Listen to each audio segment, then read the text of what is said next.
friends, welcome back to my channel. In today's video I am going to be letting my TBR jar pick my March reads.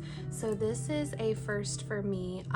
I've never had a TBR cart or a TBR jar, but I feel like a real booktuber now that I have one. I have my TBR jar right here with lots and lots of prompts in here, and I'm thinking for this month I want to pick 6 prompts. I have a few books that are a given that are going to be read no matter what, so I think picking 6 is a safe, reasonable, doable number that I feel good with. I wanted to just show you my cart. I put my little stickers on here that I got off Amazon, and it's just like the rose gold cart, and I just love it. It makes me really happy. I'm excited to have one. I love watching these videos. TBR cart videos are my absolute favorite. Before we get started, I just want to remind you to subscribe if you're new here, and don't forget to like this video and leave a comment down below if you've read any of these picks or if they're also on your TBR, and we'll just get right into the video. All right, so I'm just gonna reach in here and pick one. Okay, so our first prompt says, a book with love in the title. Let's see. So we have Book Lovers, which I feel like counts because that does have the word love, by Emily Henry, which I've heard great things about, and I love Emily Henry. What else has love in the cover? Then we have Love Theoretically by Ali Hazelwood. That might be it. Yeah, so Love Theoretically or Book Lovers. I feel like both of those would be great options. But this is gonna be annoying, isn't it?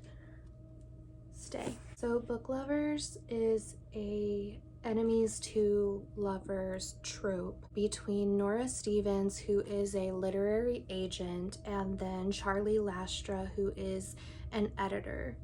And it looks like they've known each other. They've never had a good relationship, and maybe they end up in like an enemies to lovers situation. So that is Book Lovers. And then Love Theoretically, I'm leaning more towards this one.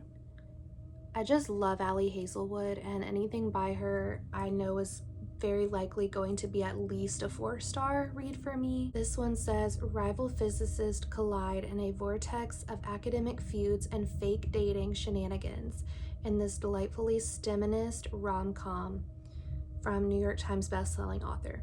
Yeah, I think I'm gonna go with Love Theoretically for my first book out of 6. So I'm just gonna keep the prompt. I know sometimes people throw the prompt back in, but there's so many prompts out there.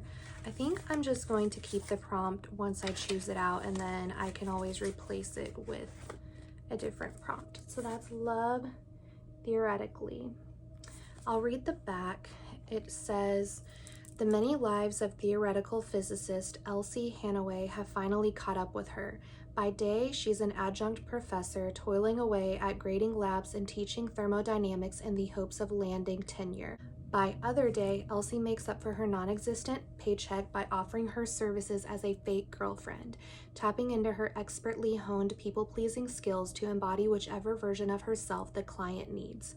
Honestly, it's a pretty sweet gig until her carefully constructed Elsie-verse comes crashing down, because Jack Smith, the annoyingly attractive and arrogant older brother of her favorite client, turns out to be the cold-hearted experimental physicist who ruined her mentor's career and undermined the reputation of theorists everywhere.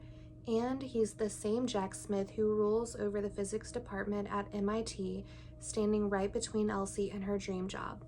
Elsie is prepared for an all-out war of scholarly sabotage, but those long, penetrating looks, not having to be anything other than her true self when she's with him, will falling into an experimentalist orbit finally tempt her to put her most guarded theories on love into practice.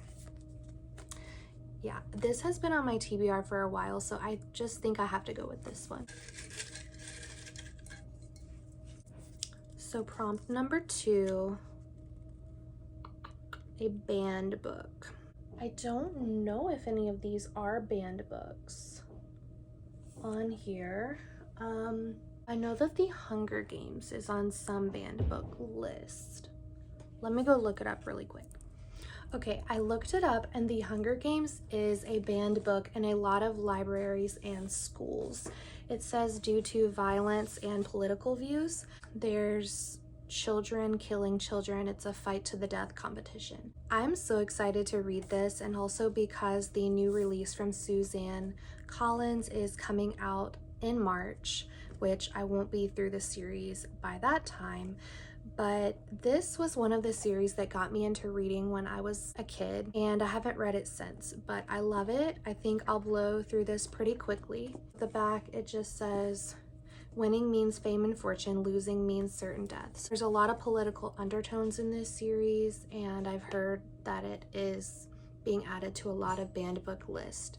So that is The Hunger Games. So that's our second pick of the month for March. Let me put the prompt in the front. I'm excited because I really was hoping I would get this one. Moving on to number 3. Okay, so the prompt for number 3 starts with the. So let's see our options here. We have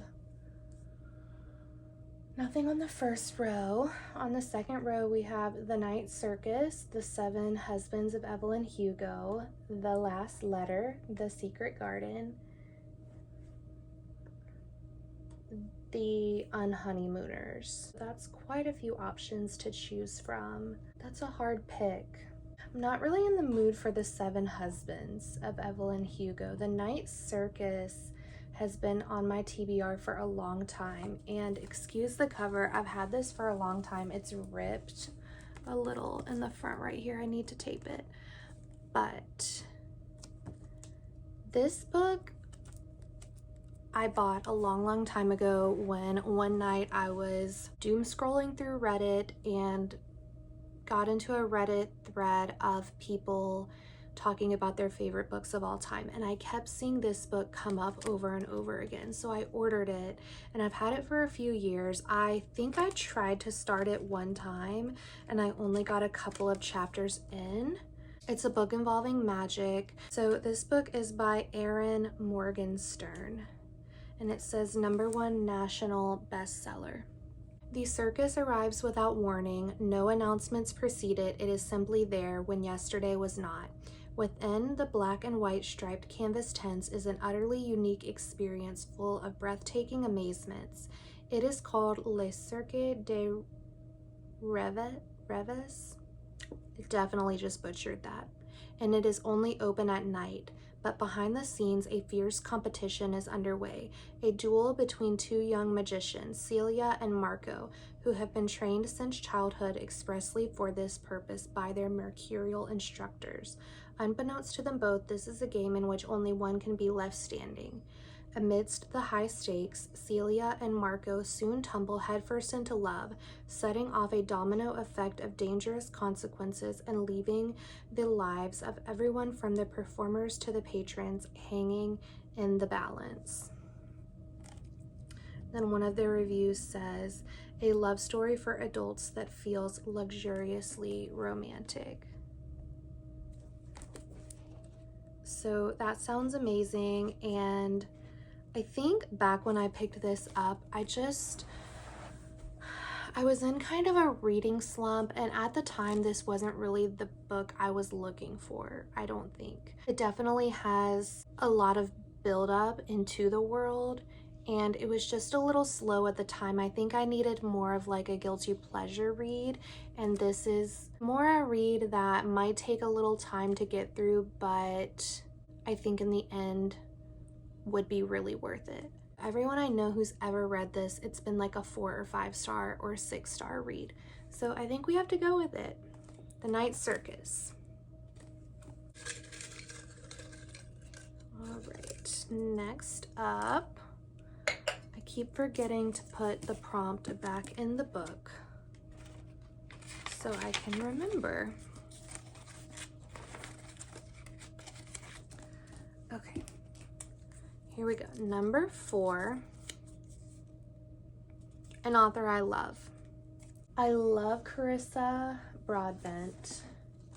She wrote one of my probably my second favorite series, Serpent in the Wings of Night.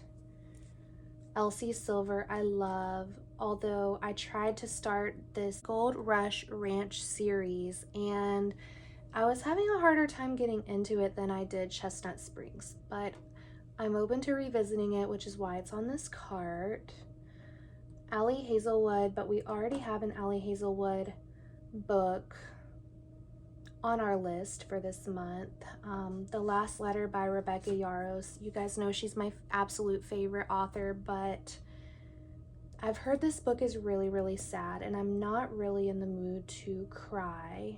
Emily Henry, I love. That's a potential, definitely. Bride by Allie Hazelwood. Maybe we should do one of these by Elle Kennedy. I've recently discovered Elle Kennedy. I'm reading her off-campus series. I just finished The Deal and I'm obsessed. I'll probably finish that series in March, or at least continue it. But I do have 2 other books by her, so maybe let's look into these books. We could do Good Girl Complex. I have no idea what this is about. Let's see. Moves to a beachside town to get her college degree. Meets local bad boy. I don't know. The cover's giving like summer read, you know, like the beachy scene. I don't know if it's the right season for this, but maybe. Then we also have Girl Abroad by Elle Kennedy. This is about a girl who goes to study abroad in London. Her dad is a retired rock star. She wants to discover herself, shows up, realizes that all of her roommates are boys. Charming, funny, insufferably attractive boys and off limits. Falling for not 1 but 2 men she can't have, her rugby player roommate and a brooding musician with a girlfriend. That looks really good. Okay, I definitely am feeling this over Good Girl Complex, but still don't want to rule out Emily Henry or Elsie Silver. So we could do The People We Meet on Vacation. But again, it looks like a summer read to me. 2 best friends, 10 summer trips, 1 last chance to fall in love. Yeah, I don't think that it's the right time for this. And then off to the races. I think I want to do Girl Abroad. This looks really good. I kind of like that it's a standalone. I'm trying not to start too many series at once because I'm already partially through several series and I don't want to let that get too out of control. So I want to finish the series I'm currently reading before I start a new series, I think. So we're gonna go for number 4 with Girl Abroad by Elle Kennedy. I really like the cover. We're gonna be getting prompt number 5 now.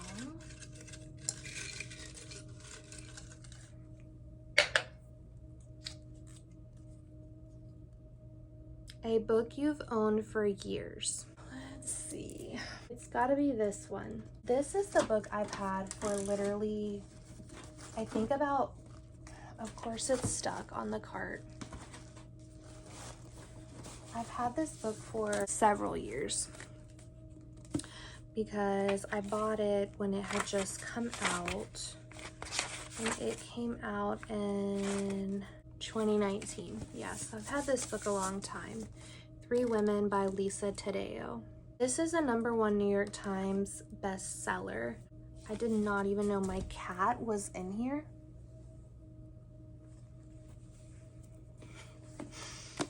Okay, Three Women by Lisa Taddeo. I'm just gonna say it.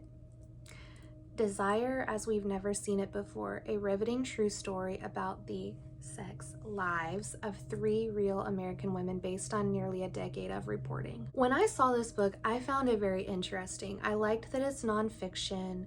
It says, Three Women is the deepest nonfiction portrait of desire ever written in one of the most celebrated books of the year. Let's give you a little snippet about each of the 3 women. The first woman is Lena. She's from suburban Indiana. She's a homemaker and a mother of 2. Her marriage has lost its passion. Lena's battling daily with panic attacks. She reconnects with an old flame on social media and embarks on an affair that becomes all-consuming. The second woman is Maggie. She's a 17-year-old high school student from North Dakota, and she, it looks like, is in a relationship with her married English teacher. Later, it looks like snitches on him after he's named Teacher of the Year. Like, this is nonfiction, but that's juicy. Like, that sounds made up. And the third woman is Sloane, a gorgeous, successful restaurant owner who is happily married to a man who likes to watch her be with other men and women. He picks out partners for her alone or for him to join. Anyways, based on years of immersive reporting and told with astonishing immediacy, Three Women is a groundbreaking portrait of erotic longing in today's America, exposing the fragility, complexity, and inequality of female desire. It is both a feat of journalism and a triumph of storytelling, brimming with nuance and empathy, that introduces us to 3 unforgettable women and 1 remarkable writer whose experiences remind us that we are not alone. We listen and we don't judge, right? And when you hear stories like this about, I mean, I'm thinking of the girl who's in a relationship with her high school married teacher, and you think, how does something like this happen? And now we have like an inside look at how exactly something like that happens. And, you know, people are in so many different types of relationships and relationship structures, and I think it's just important to be just like a little educated and culturally competent on the fact that not every relationship out there looks like yours, and that's okay. So yeah, I'm excited to read this. I've had it since 2019, so 6 years I've had this book. So that is our 5th one. 1, 2, 3, 4, 5. Yep. And again, I forgot to put the prompt inside.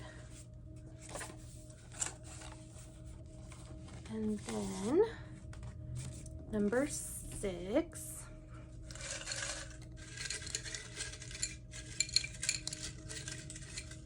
Last but not least, we have the 10th book on the cart. This is scary. Like, I don't even get to choose. It's just whatever the 10th book is on the cart. So I guess we will just start and go across. So 1, 2, 3, 4, 5, 6, 7, 8, 9, 10. Okay, I'm not mad about it. So we have Done and Dusted by Lila Sage.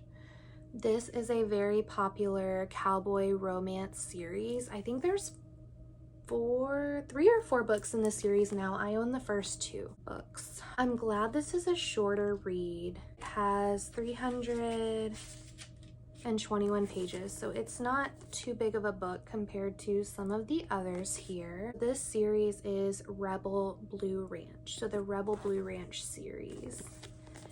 And I'll just read the synopsis on the back. I got into cowboy romances when I read Chestnut Springs series by Elsie Silver. But Lila Sage is new to me. She's off limits, but he's never been good at following the rules.